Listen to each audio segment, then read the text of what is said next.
emerging expat, you're tuned in and Let's Move to Portugal.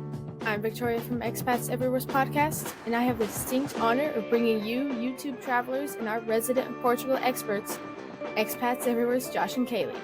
Each week they'll inspire, they'll educate, and they'll accompany you on your journey to Portuguese residency. This week on Let's Move to Portugal, Josh and Francisco discuss the different pathways to obtain the language requirements for Portuguese citizenship. Stay tuned to find out which methods they recommend.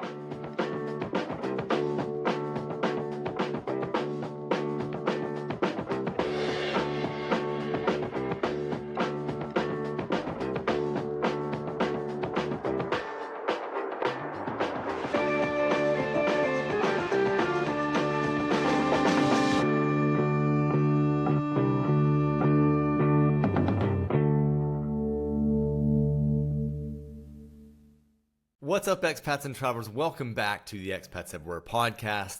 Kalie, how you doing? I'm doing well. How are you doing? I'm doing really well as well. And just to let you know, if you're new here, the format of this is we like to welcome you to the show and talk a little bit about what's happening in the world of immigration, moving to Portugal, tell you about what's going on in our world and how that connects to moving to Portugal. And then we jump into the interview itself. So what's happening in the world of immigration right now, Kalie? Really nothing, because it's August. So not much happens in Portugal in August. I mean, I guess it's kind of a European thing. It's a European travel month, but things really just shut down and go very slow in August. So there's really nothing new currently that we haven't really covered, especially with our chats with Diogo, and we had him on the podcast and we recorded a video with him that will go out in September. But right now, it's quiet.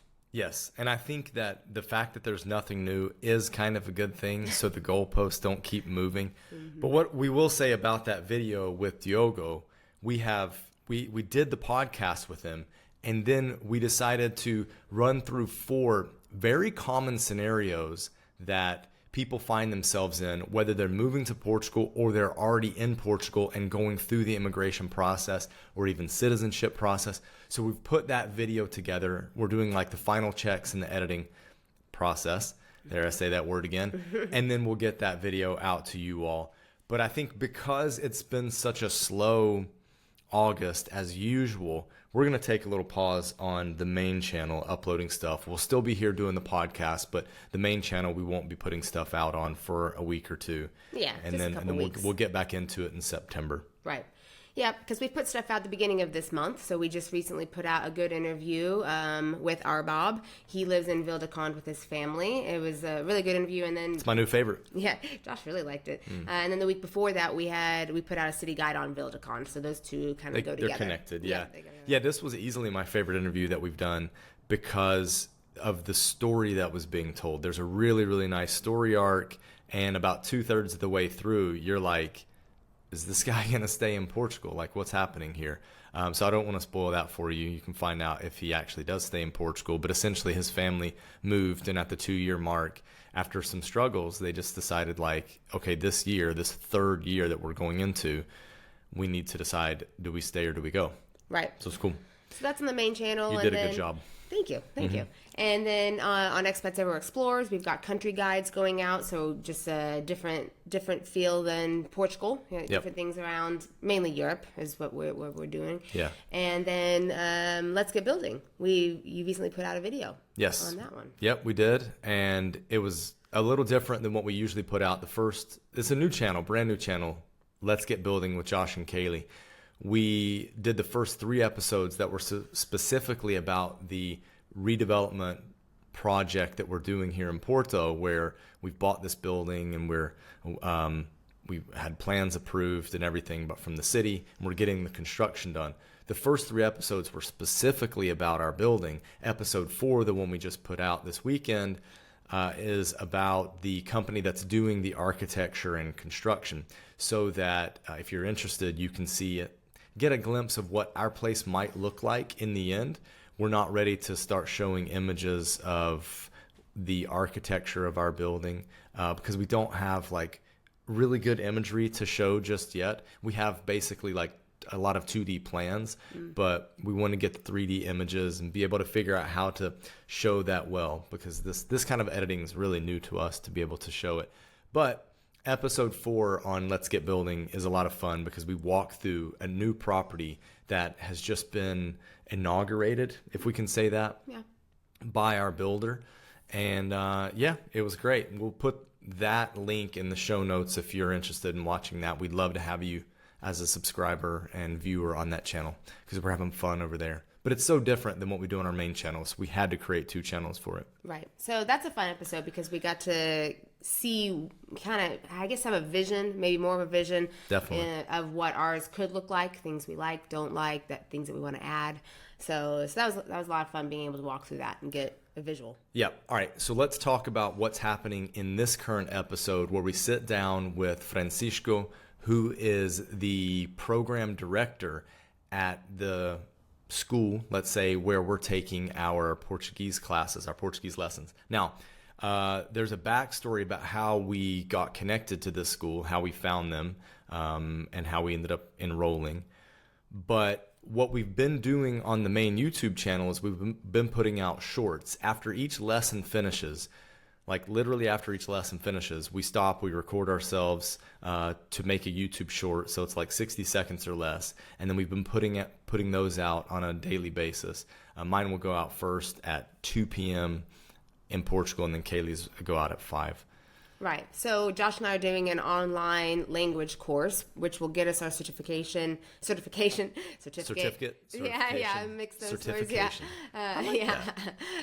For citizenship. Yes. So it's nice because it's completely remote, so it's all online. We can do it from home. We're doing the intense class where it's 2 hours, 5 days a week. There is a different one where it's just 2 hours twice a week. It just goes longer. Ours is obviously shorter since we're doing it more often. Yeah. So we're really enjoying it. It's been a good course. We're learning a lot, and it's nice that we don't have to take any tests to get our certificates, which is great. I like that not hanging over me. I feel like I can learn comfortably. And so we chat with Josh.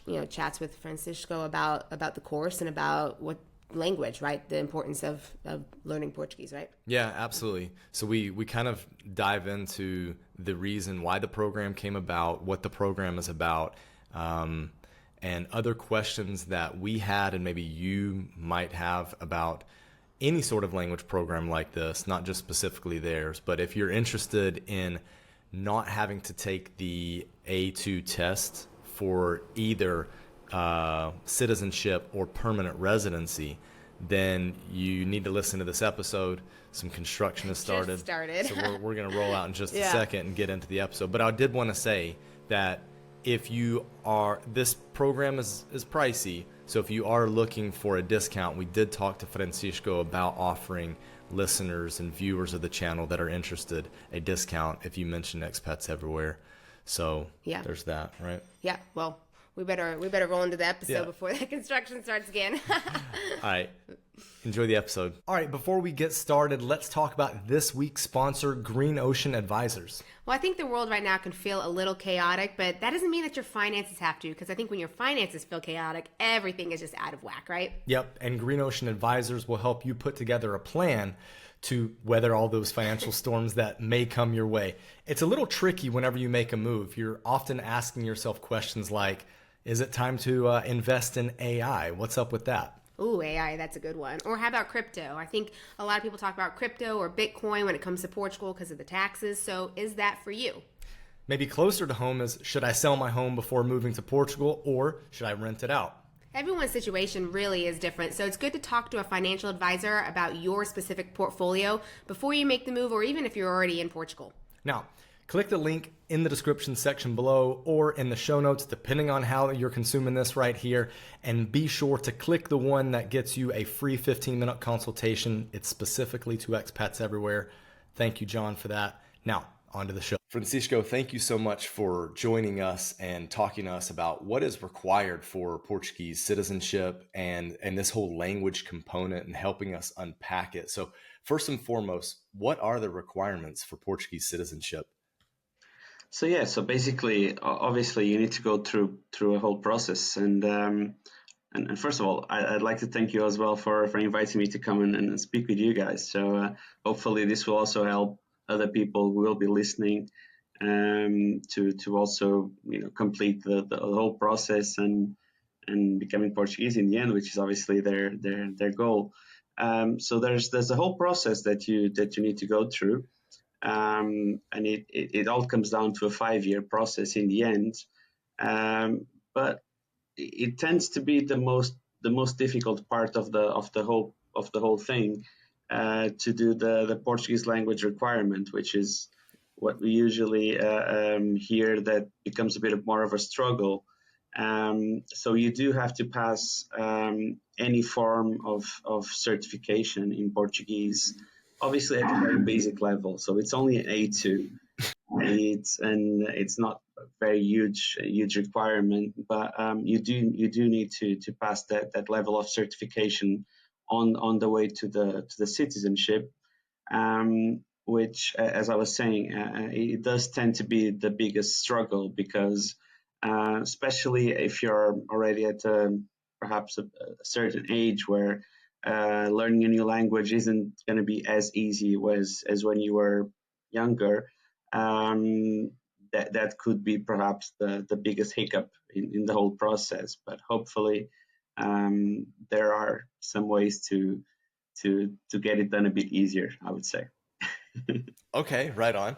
What kind of things do people learn at the A1, A2 level? And what is this whole like A, B, C? Can you explain that to us? Yeah.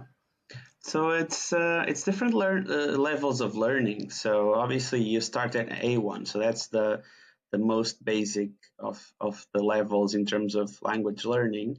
And then as you progress in the learning process, you can get up to a C2. So it's A1, A2, B1, B2, C1, C2.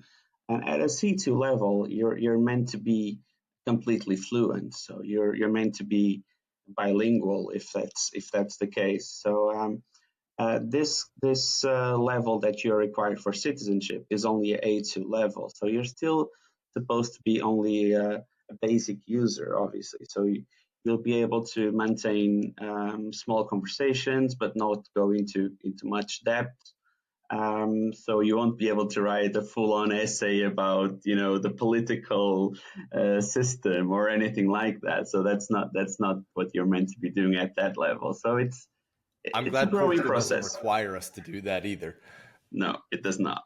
It does not. No, as I was saying, it's just a learning process. So it's a way for people to evaluate which level in terms of language you're at the moment, basically. So that's how the A to C levels work, basically. Okay.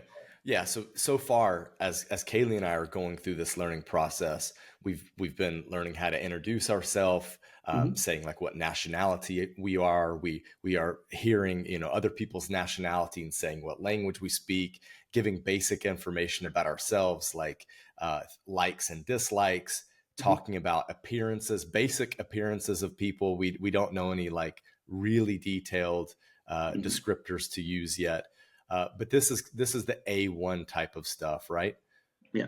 And we're doing all of this in present tense as well. So talking about like, what is current. And then in A2, do you start to learn more about past tense or future tense? Like what goes on there? Yeah, that's absolutely correct. So you're spot on. So that's exactly how it goes. So basically, it's the same as I would say, if you go back to when you were first learning like the English language in school. Obviously, we were all very young when we were doing it, but we do need to start from basics, and then you keep on growing from that. And the present tense is actually the easiest one to learn, because it's the one we're more used to using in our day-to-day basis. So that's where we start on at the A1, and then once you start slowly progressing onto A2, you do start getting a bit more into the past tenses and the future tenses, and a bit more. I'm not going to say complicated, but a bit more, difficult tenses. Obviously, it's all part of learning a language, so you need to start from from the easiest and then slowly go on to what you will be using in your day-to-day life. So A2 level, just going back to it, it's going to be all about like basic things that you will need in your daily life. So when you go to the supermarket, you will learn how to order like the things that you're buying, or if you're going to a cafe, those basic tenses of I need this or I want that. So that's what you're going to be mostly focused on, because in the end of the day, that's what you're going to be needing in your daily life in Portugal, at least in the beginning, and that's what they want you to be at when you get the citizenship. I see. Okay. So like that's the whole point, is to have people be able to operate their daily life in Portuguese, in the local or native language. So what is B then? What are the B levels? And that's considered intermediate. So what are people able to do there? Yeah, so a B level, you're already supposed to, be able to have like pretty complex conversations. Obviously, not fully fluent or anything, but you will also already be able to, uh, pass certain difficult tests, or have this more in-depth conversations. So obviously, I can't really give you like a direct comparison to grading school to the classes in school, but I would say probably A1 is going to be something like first and second grade, or Okay. maybe a third grade kind of thing, and then the Yes. A2 is going to be probably the third to fourth grade, something like that, and then the B1 B2 is going to be more like the secondary studies, or fifth, sixth, seventh. So it does come down a bit to the levels that you will be having in school as well. So obviously, at a ninth grade in a foreign language, I don't know how it is in the US, but at least for us here in Portugal, so you start to learn foreign language quite late. So so you start in fifth grade with English. And then in seventh grade, you start learning the third language. So it's either French or Spanish. Going back to the B level, you're going to be having in-depth conversations, but not too in-depth. So you'll be able to start having, perhaps doing some sort of essay. You already be at that level, especially when you go to the upper brackets of the B2, because at the end of the day, it is a progress, like in any other thing that you're doing in your Yes. life. So learning a language is also obviously a process. So and it does make sense. And when you're doing the A1 A2, so you won't really feel when you actually finish the A1 and you start the A2. So it's Okay. very much swift change into the upper level. So, and the same with the B levels. So when you're doing a B1 B2 course, you don't really feel like, okay, now I've completed the B1 and now we're going to start the B2. It's a very continuous process, I would say. So Okay. yeah. Awesome. Thanks for explaining that. So yeah, it makes sense. So we're looking at kind of two pathways to fulfill this A2 requirement. You can either do a certified course or you can take the national language test. Is that correct? Yeah. So basically, this is one of the things that I feel sometimes is not very well explained to people who are actually applying for the citizenship, is that you actually have multiple routes to obtaining the Portuguese language certificate. I feel that because perhaps some of the routes are not as well known as just the basic route, which is taking the CIPLE test and that's it. Sometimes people, like lawyers, don't really explain too much about it to their clients that they're actually applying for the citizenship. But there's actually 6 or 7 different routes to obtaining this certificate. Okay. Some of them are very hard to do, and that's why people don't really talk about it too much because some of them are very, very specific. For example, for kids who are in high school or for kids who are doing a professional course. So some of them are really, really specific. But I would say there's two which could potentially be an option for literally anyone. So as you were saying, so obviously the most well-known is the CIPLE test. So people do their private studies or they hire private tutoring, and they start slowly practicing and learning, and hopefully at some point they will also start, trying out like some tests before they actually have, their proper tests, Like a and practice hopefully test. they will pass it. So that's the most common and well-known route, I would say. But actually, there's another route which is called the PLA, which in Portuguese. So I'm going to translate it. But it would mean something like Portuguese as a host language. So this is a course that if it does take 150 hours, so it is quite of a long course. But if you do go for that option, you don't actually have to do any tests in the end. So all the learning process is continuous. So you won't have a proper evaluation. So even the evaluation is continuous and is made in class. And once you do finish those 150 hours, you are exactly at the A2 level. And you do get the certificate exactly like the one you'll be getting if you do complete the CIPLE exam. And that's also usable for citizenship processes. So I do feel a bit unfortunate that sometimes this is not better passed on to people who are applying for citizenship, because I do believe this to be probably the easiest way, easiest in a good way, not in a bad way, but the easiest way to actually achieve the language certification. Because as I was saying in the beginning, I do feel that especially people at a certain age, they are not going to be feeling comfortable in taking an exam because they haven't taken an exam in maybe 50 or 60 years, depending on their age, obviously. So how do we expect them to, be able to properly study and be focused for X amount of hours that a CIPLE exam actually takes, and pass it? So, I feel this should also be conveyed properly to the people who are planning on taking their citizenship, because this is, as I was saying, probably the easiest way and most comfortable for most people, I would say. Okay.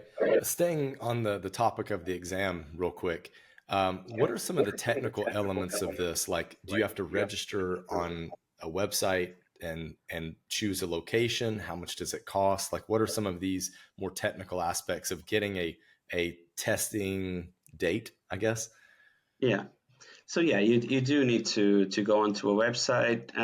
So if you Google CAPLE exam or CIPLE exam online, it will show you the exam center's website kind of things where you can book it.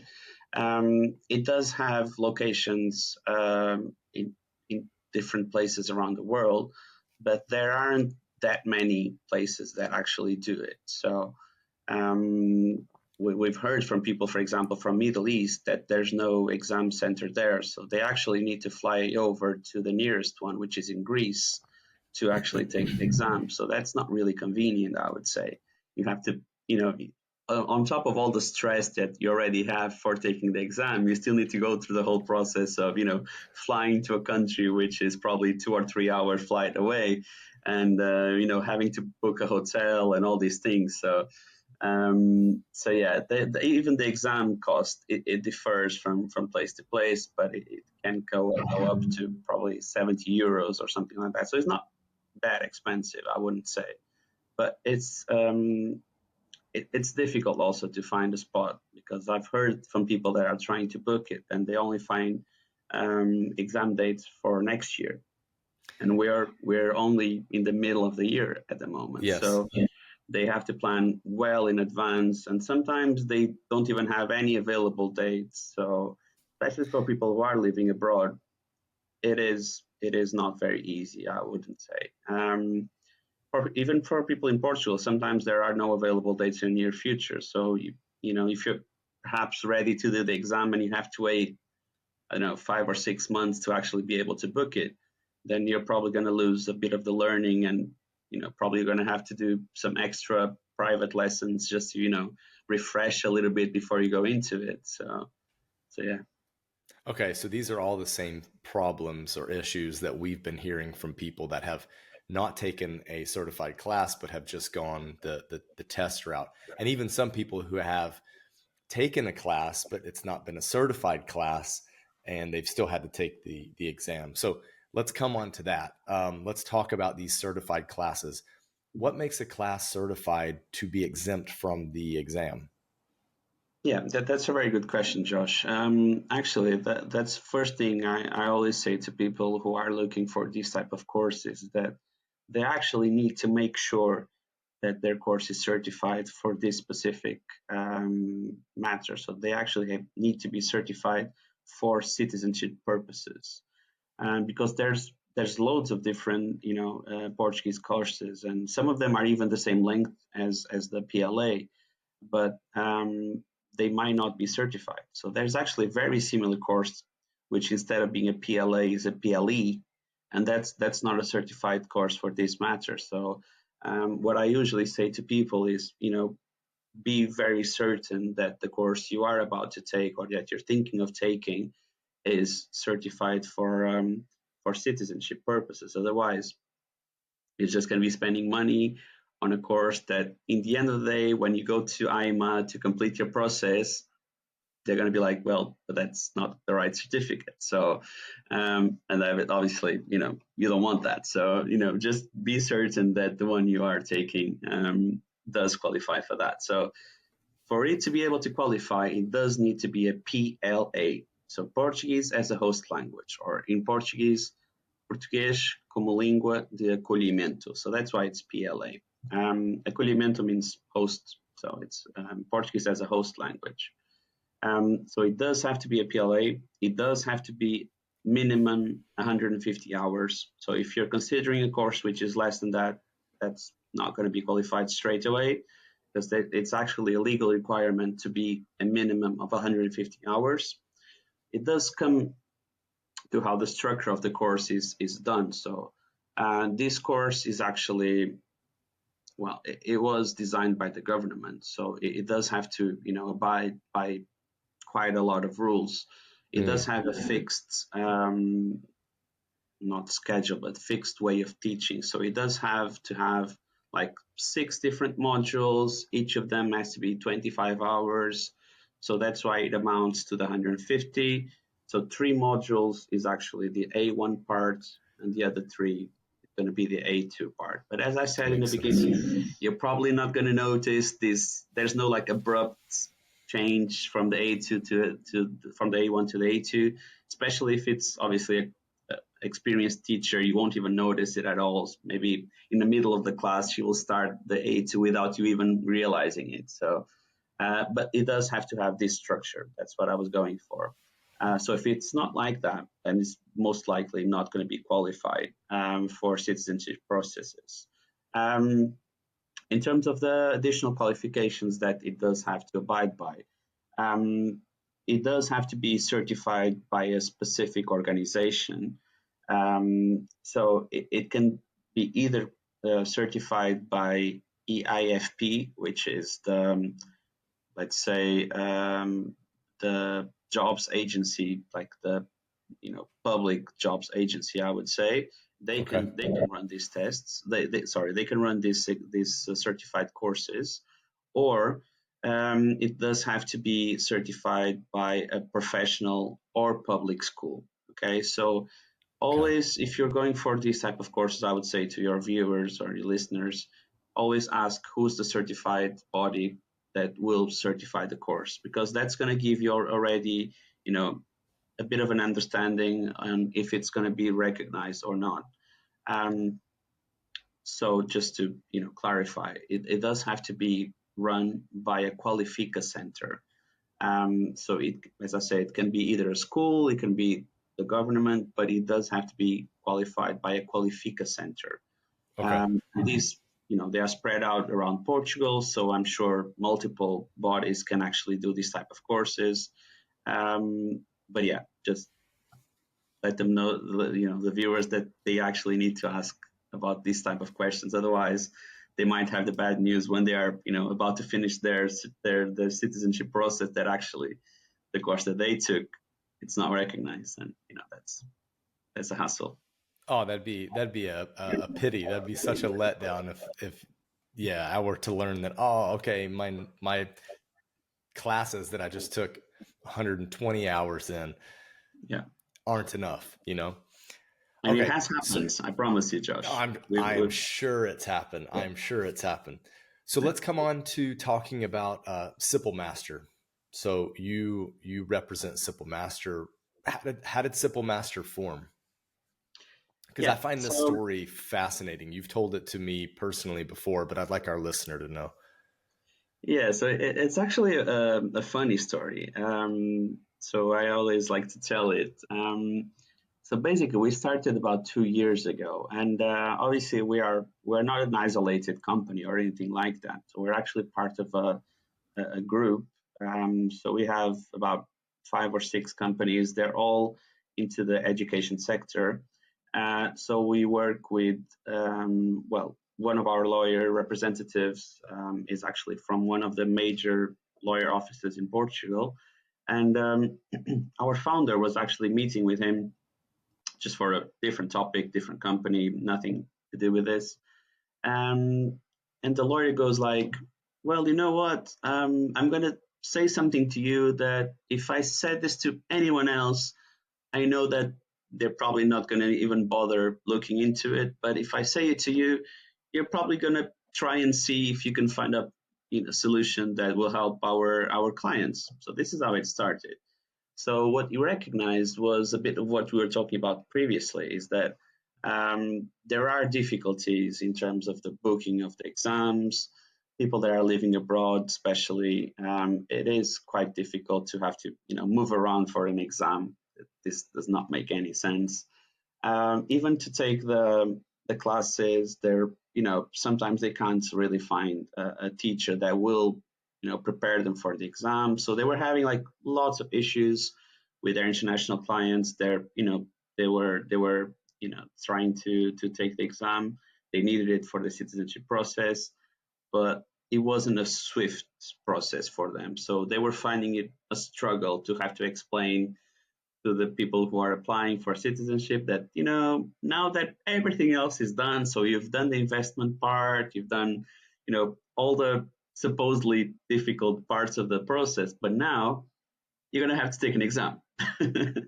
So this was a struggle. And they were already, so we didn't really invent the wheel. So these type of courses, they already existed in Portugal, but they were all offline. So they all had to be done in person.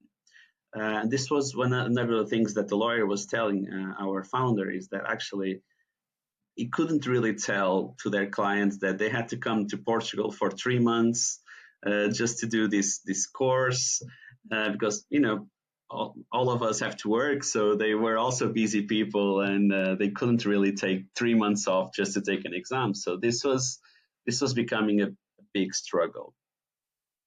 So we actually started looking around and trying to understand how we could make this course that already existed a lot more flexible. And we actually found that in the law, it does not mention anywhere that it needed to be offline. So we didn't really understand why these were being done the way they were being done. So we actually came up with a solution that was probably the easiest solution ever, which was really just finding something that was already into place, make it more flexible by making it online, so that people from all over the world could actually attend the course, and also try to make it a bit more learner friendly. So in this type of courses in Portugal, before we came in, they were actually being done in groups of 15 to 20 students at a time. So I'm feeling that It's too probably the many. learning curve isn't going to be amazing when you're in a group of 15 or 20. So Yes. what we actually realized when we were speaking with our teachers is that actually 6 to 8 students is actually the optimum number, because there's still obviously some speaking done between the students that we feel that can be appreciated and is actually a plus in terms of networking and all of these good things that come from meeting new people. But it's still going to be a small group in a way that the teacher can actually focus on every single one of the students, rather than having like this huge group that she can't really focus on. So if one is falling behind, she just has to go with it. And once you're in a small group, if someone is falling slightly behind, she can actually focus a bit more on that student and actually try to make him go a bit towards where the group is at the moment. So that's actually what we've done. So for the first year, I would say, we were actually working exclusively for that lawyer's office clients. So that's what we've done for the first year.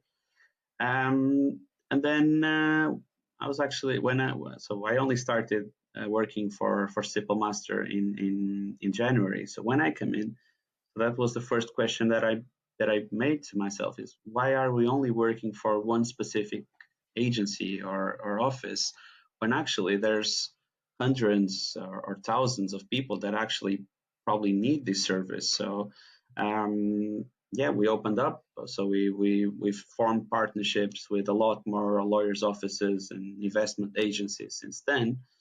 And yeah, we just made it global in a way, so anyone can apply now, and we've had much success this year, luckily. So yeah. Awesome. Well, okay. So I'm going to ask you this question on behalf of the listener. How do we know that CIPLE Master suffices the requirement for the A2 licensing? Yeah, so that's a good question, Josh. We are certified by one of the organizations that I was talking about before. So our certifier is actually a professional school called Escola Profissional Cristóvão Colombo. So they are actually one of the, I would say, biggest school groups in terms of professional teaching in Portugal. So they actually have 3 or 4 different campuses around Portugal. So, and they actually have integrated in their campus a Qualifica center. So they're going to be the ones who will be certifying the course, and they will be the ones who will be sending out the certificates to the students when they graduate from the course. So actually, what I usually tell to our students is, even though your teaching will be done exclusively by CIPLE Master teachers, so that we are the ones who run the course, we are the ones who put it together for our students, the certificate is actually going to come from straightly directly from our certifier, which is Cristóvão Colombo. Yeah. Okay. And they are recognized by the government. So yeah. Awesome. Okay. And then what's the certification of the teachers that teach for CIPLE Master? Like, what sets them apart from just the average teacher in a different program? Yeah, so basically, this PLA course is actually quite strict in terms of the qualifications that a teacher needs to have. So they actually need to be certified and qualified secondary studies teachers. So they can't just be a good English and Portuguese person and teach the course. So they actually have to have the proper qualifications in order to even be able to teach the course. But we pride ourselves to go above and beyond that. So because obviously we understand that we're working with a very specific group of people that need this type of certification. We actually try to find the correct people that have the right frame of mind, that they have the level of teaching that you'd probably require for the extra that our clients usually ask from us. So we do ask our teachers to be at least teaching for 10 years. So they have at least 10 years experience Wow. in terms of proper Portuguese teaching in schools. And yeah, and even they have to have a certain personality, I would say. So we try to find someone that is, very open to new cultures, because obviously we're working with people from all over the world. Right. We have clients from US as well as from China or India. So Dubai. literally from everywhere in the Middle East, Russia, South Africa, literally from everywhere. So it does have to have that ability to to speak with people from everywhere. And so we do try to find like specific things in our teachers, so that we're happy to say and to let everyone know that we never even had a single complaint. It actually means that the level of effort that we put into the recruitment actually pays off in the end. So yeah. Well, Kalie and I can speak from personal experience, and I think I can speak on her behalf as she's sitting in the other room. So when we first got started with the program, there was an issue with one of the teachers who had a health emergency. So we kind of shuffled through, I think it was a total of 4 teachers before we got to our long-term teacher, our teacher that would be with us through the remainder of the course. And as ex professional teachers ourselves, Kalie and I remarked on just how good and professional all 4 of the teachers were, and all of them were different personalities, and that can make a difference in a classroom as well, like if your personality gets on with your teacher's personality. But I will say this is that the professionalism and the approach and the recognition from the teachers as to where the level of the students was spot on. Like, it was very impressive.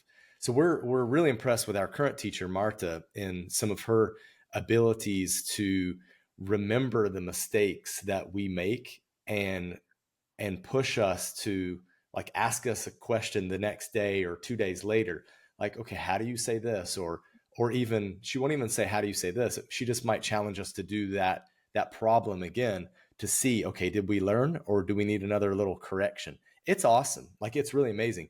Now, I do think that part of that is the professionalism of her. And then the other part is the class size. Because if she had to do that for 15, 18, 20 students, it's really difficult to remember, okay, what is this person deficient at versus that one?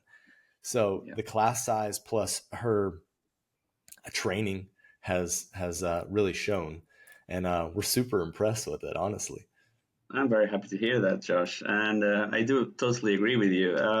Obviously, we did have a bit of a struggle when you first started. Obviously, emergencies happen, so we just have to cope with it. And, we had to find the best solution not to make you lose time, because in the end of the day, we do appreciate that. Obviously, you're busy people and you're always traveling around. So we understood that that you obviously had other commitments that you couldn't really,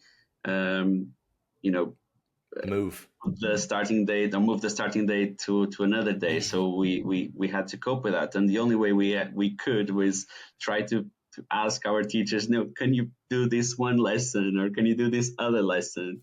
And but actually, in the end of the day, I think it worked out well, because you got that experience from different teachers, so that you can also speak about not only Marta, but also the other teachers that you got the chance to learn from. And it was actually really fun. I don't know if I can say this, but I think I will. One of the teachers was actually one of your viewers, which was really, really funny, because I didn't know about that. And it was extremely funny. Like, when she finished the class, she was so hyped. Like, she called me and she was like, Francisco, do you know who Josh and Kalie are? I'm like, yes, I know who they are. She's like, oh my God, I've been watching them for this amount of years or something. And I'm like, okay, Philomena, calm down. She was really excited to meet you guys. So that was actually really, really funny, because I had no idea that, she was following you. So it was really fun. No, it was really cool, actually, because she knew a lot about us already. And I think, I don't know, it was almost like she had a little bit of a sense of pride in that she was going to be a part of our journey. I mean, even for a day, like she's a part of our journey. I'd love to meet up with her. Honestly, she's a hoot. She Yeah, seems like she actually a really lives fun teacher. here in Porto as well. So maybe Yeah, she can come up to one of your meetups at some day, and it will be cool. we'll have to do that. We'll have to do that for sure. Okay, so we've talked a bit about the teachers. Let's talk a little bit about the course. So what sets the course apart versus some of the other courses maybe that exist in Portugal? Yeah. So as far as I know, we are actually the only course in Portugal that actually does courses with fewer than 15 students. So we don't actually have that minimum limit that most other courses have. So we do pride ourselves to be as exclusive as it can get in terms of putting the learning curve as high as possible. As I was saying before, we do have that certainty that 15 students is just too much. So we put a limit in 8 students in our courses. So that's definitely something that, at least as far as I know, we are the only ones who do that. And on top of that, we are very, very flexible. So what we actually do is we work the other way around as it's supposed to. So usually when you're trying to book a course or anything in your life with a company, they will tell you these are the available times. And if you have the availability, you go for it. And if you don't, then you have to find another option. But we actually work the other way around. So we ask our students when they'd be available to have the course. And then when we have that input from our students or our prospective students, then we can put together a class that will suit their availability. So we actually work the other way around. Since luckily we've been having a lot of interest in our courses, we are lucky enough to be able to work like this. So we can put together different courses at different times with as few as 3 students. So that's the minimum we can use to open a class. And yeah, so we can work with our students' schedules rather than having to impose a schedule on them. Also, still speaking about flexibility, so we do have 2 different types of courses. And I feel like that also helps our students choose the amount of time that they can put for this type of course. So they're always going to be 150 hours because, as I said, that's the legal minimum. But it doesn't have to be more intensive than our clients would like or less intensive. So we have the option of being just 4 hours per week, and that's going to be 2 days per week. So I'm pretty sure everyone can put together two 2-hour slots into their schedules. So that works out fine. Perhaps for clients or for students that still have 1 or 2 years to go until they actually fulfill the 5 years, so they can actually take this slow. Or if they are really busy people, they can't really commit more than that. There's always that option, which is 4 hours. Everyone can do it. And for the other side of the world, where people perhaps just want to get this done as fast as they can, and they want to get this done because they're probably almost in the 5 years, and as they weren't told that this was an option, so they left everything for the last minute kind of thing. We do have the fast track option, which is going to be 10 hours per week. So it's every day, Monday to Friday, 2 hours per day on a defined slot. And yeah, it's going to be done in about 3 months kind of thing. So we do give these options to our clients and to our students, which in the end of the day, I feel that's the thing that they most appreciate, because obviously we're all busy people, so we all have our routines and we all have our day-to-day lives, and we do appreciate when we're given the option of kind of choosing when we can actually put something extra into our normal routine, and that's what we always try to do. Yeah, that's great. I mean, speaking from personal experience, Kalie and I went with the 15-week course, and we wanted to start that instead of the longer course because we had a couple like milestone dates already blocked out in our calendar for like the next 18 months. And we didn't see a possibility to fit a 38-week course in with those travel dates. Essentially, we are a quasi travel channel, living abroad channel. So we do travel to create content.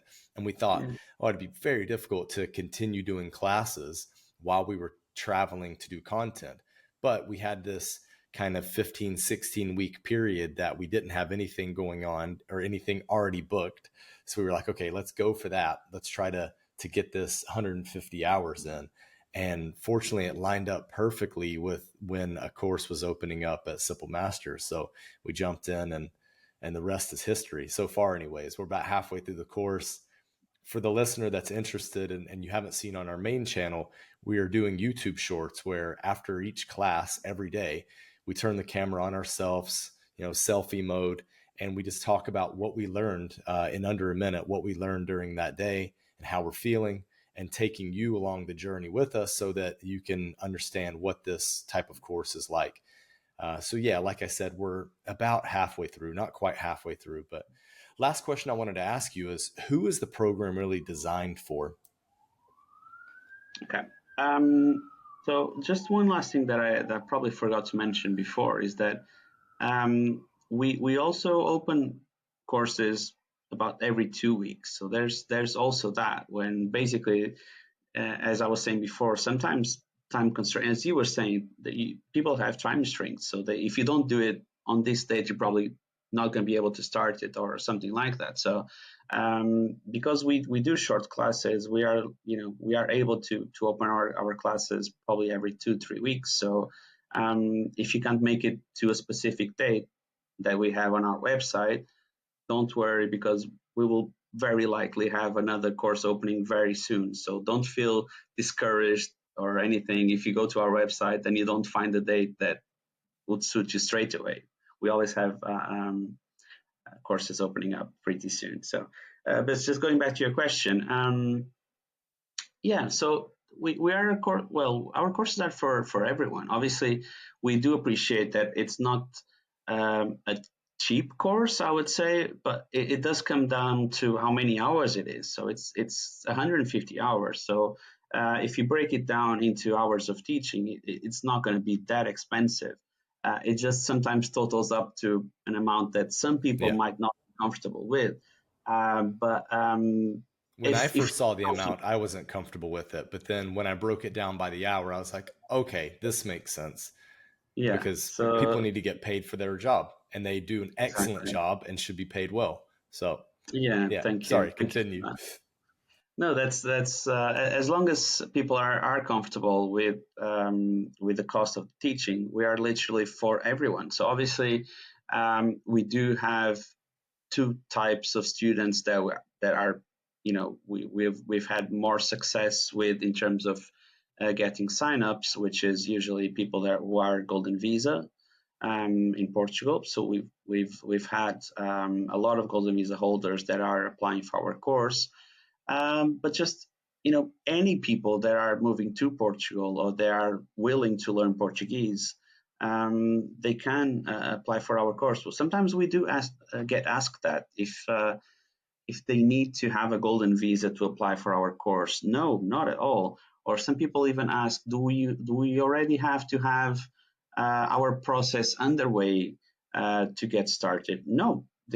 Obviously, the ultimate purpose of our course is to get the certificate that you are required for citizenship in the end.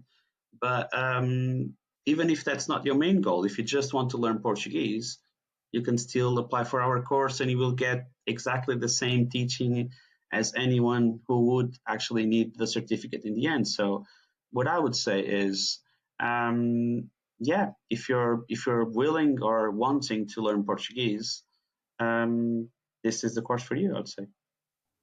Is it better for if it's not, for the certificate purposes kind of thing? Right. Is it better for those that are living abroad who haven't moved to Portugal yet, or people that just have moved to Portugal, or people that are at their 4th year?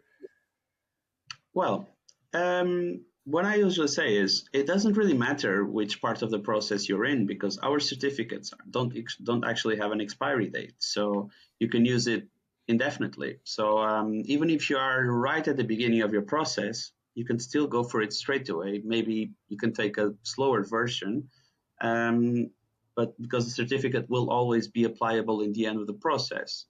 So we've had both situations. So we've had people who are right at the end of the 5 years, and they were struggling with the exams. So some students have failed the exam and they want to go back to basics and get this done properly. And we've had people who are right at the beginning of their citizenship process. So maybe they just moved to Portugal and maybe they feel like they want to learn the language because they are going to be living here. So they want to be able to communicate straight away. So that's also a good. I think you will allow me to say this, that we actually had a few of your viewers already signing up, and I think one of them actually just moved to Portugal. Just arrived. And they said, well, I just moved. I know I'm gonna have to learn the language to be able to communicate. So I decided to go for it straight away, and as I live here, actually learn it. So it doesn't really matter the part of the process you're in. When you feel comfortable, when you feel like it's the right moment to start, just get in touch and we'll get you ready. Nice. Yeah. Personally, I regret that we didn't do this sooner, although we've been doing other things to learn. And our viewer knows that. I do kind of wish I would have gotten into a program like this sooner, just so that my grammar was better. Like that's where I'm absolutely most efficient.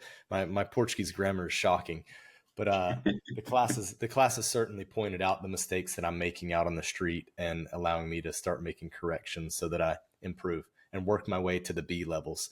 So, Francisco, thank you so much for explaining how the Portuguese requirement fits in with citizenship, and then also how CIPLE Master plays a role in that, or can play a role in that for our listener. We'll put links into the description section for anybody who's interested in CIPLE Master. Absolutely. It was lovely to meet with you guys, and hopefully we've also helped some more people who are on this journey like you are, and this might be a way for them to have it a little bit easier than they were probably thinking of having it. I just want to point out one last thing is that your pronunciation of my name is spot on, which is something very, very hard to do, I would say, because most people just, if they're foreign, they just call me Francisco because that's the easiest way. But actually, you're spot on. So well done. Thank you. Appreciate it. Well, again, we appreciate you coming on, and I'll see you soon. Thank you. Take care.